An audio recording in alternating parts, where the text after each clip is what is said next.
भारत में वैदिक काल से ही गाय का महत्व माना जाता है।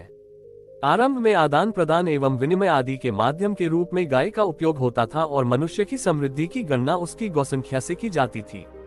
हिंदू धार्मिक दृष्टि से भी गाय पवित्र मानी जाती है तथा उसकी हत्या महापातक पापों में मानी जाती है। पौराणिक मान्यताओं के अनुसार समुद्र मंथन के दौरान जो 14 रत्न प्रकट हुए थे उनमें से गौ कामधेनु भी एक रत्न है। पूज्य गौमाता अहिंसा, करुणा, ममत्व, वात्सल्य आदि दिव्य गुणों को पुष्ट करती है।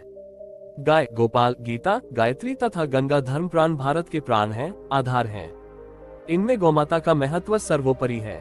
गौमाता पूजनीय है जिसकी बराबरी न कोई देवी देवता कर सकता है और न कोई तीर्थ। गौमाता के दर्शन मात्र से ऐसा पुण्य प्राप्त होता है जो बड़े बड़े यज्ञ दान आदि कर्मों से भी नहीं प्राप्त हो सकता। स्पर्श कर लेने मात्र से ही गौमाता मनुष्य के सारे पापों को नष्ट कर देती है। जिस गौमाता को स्वयं भगवान कृष्ण नंगे पांव जंगल जंगल चराते फिरे हो और जिन्होंने अपना नाम ही गोपाल रख लिया हो, उसकी रक्षा के लिए उन्होंने गोकुल में अवतार लिया। शास्त्रों में कहा है सब योनियों में मनुष्य योनि श्रेष्ठ है। यह इसलिए कहा है कि वह गौमाता की निर्मल छाया में अपने जीवन को धन्य कर सकते हैं। गौमाता के रोम रोम में देवी देवताओं का एवं समस्त तीर्थों का वास है।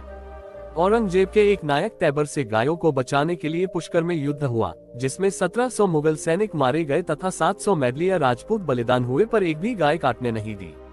आज भी इनकी स्मृति में पुष्कर में गौ घाट बना हुआ है। गौमाता को एक ग्रास खिला दीजिए तो वह सभी देवी देवताओं को पहुंच जाएगा।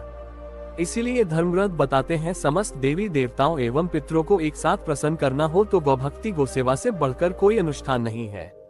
भविष्य पुराण में लिखा है, गौमाता के पृष्ठदेश में ब्रह्मा का वास है, गले में विष्णु का, मुख में रुद्र का, मध्य में समस्त देवताओं और रोमकूपों में महर्षिगण, पूंछ में अनंतनाग, खूरों में समस्त पर्वत, गौमूत्र में गंगादी नदियां, गौमे में लक्ष्मी और नेत्रों में सूर्य चंद्र हैं।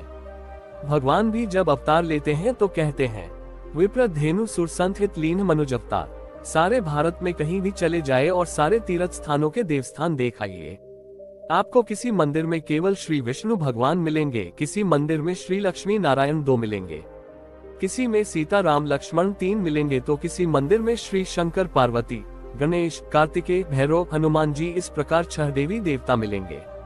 अधिक से अधिक किसी में 10-20 देवी देवता मिल जाएंगे, पर सारे भूमंडल में ढूंढने पर भी ऐसा कोई देवस्थान या तीर्थ नहीं मिलेगा जिसमें हजारों देवता एक साथ हों। गाय में सभी 36 प्रकार के देवी देवताओं का निवास है, तभी हमारे हिंदू समाज में सुबह सबसे पहले गौग्रास निकलने की प्रथा है। देसी गाय की रीढ़ की हड्डी में सूर्य केतु नामक नाड़ी होती है, जिसके द्वारा सूर्य की किरणों से अपने रक्त में स्वर्णाक्षर केरोटीन बनाती है।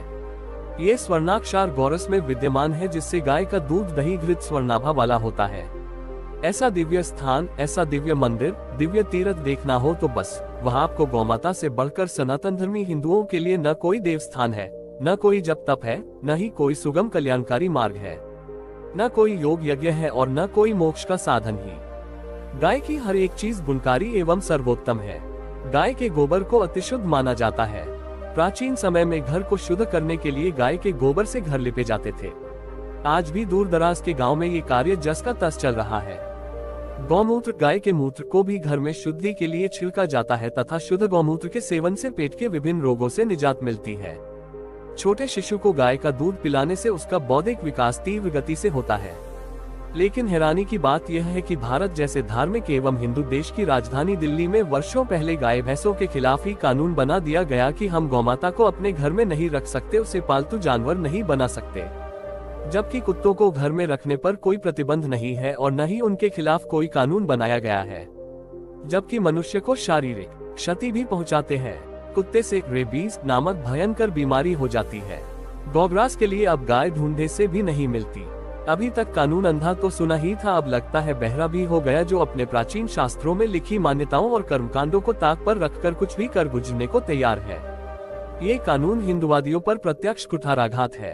दिल्ली में आवासीय क्षेत्रों में गाय भैंसों को रखने एवं पालने पर प्रतिबंध लगा दिया गया है, जिसके चलते दिल्ली से सभी डेयरियों को दिल्ली से बाहर दिल्ली एनसीआर में स्थानांतरित कर दिया गया है। जो थोड़ा बहुत लोगों ने रखी भी हुई है वो गैरकानूनी करार दी गई है। हमारे स्थानीय क्षेत्र शास्त्री नगर में श्रीमती सीमा खुराना, जो करीब पिछले 30 वर्षों से दूध बेचने का कारोबार कर रही है, इनका आवास शास्त्री नगर में है एवं डेयरी को नंगली दिल्ली बॉर्डर स्थानांतरित कर दिया गया है, जो उनके आवास से करीब 50-60 किलोमीटर की दूरी पर है। सरकार द्वारा हर डेयरी वालों को जगह उपलब्ध कराई गई थी, जिसके एवज में सरकार उनसे किराया वसूलती है। इसका सीधा सीधा असर आम आदमी पर पड़ रहा है।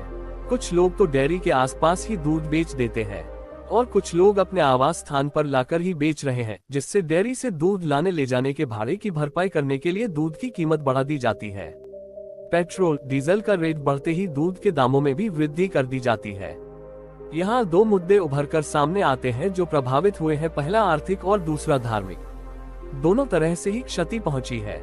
प्राचीन काल में चौपाल में पीपल, आंगन में तुलसी और घर में गाय को रखने का महत्व होता था, परंतु अब घरों में गाय का स्थान कुत्तों ने ले लिया है।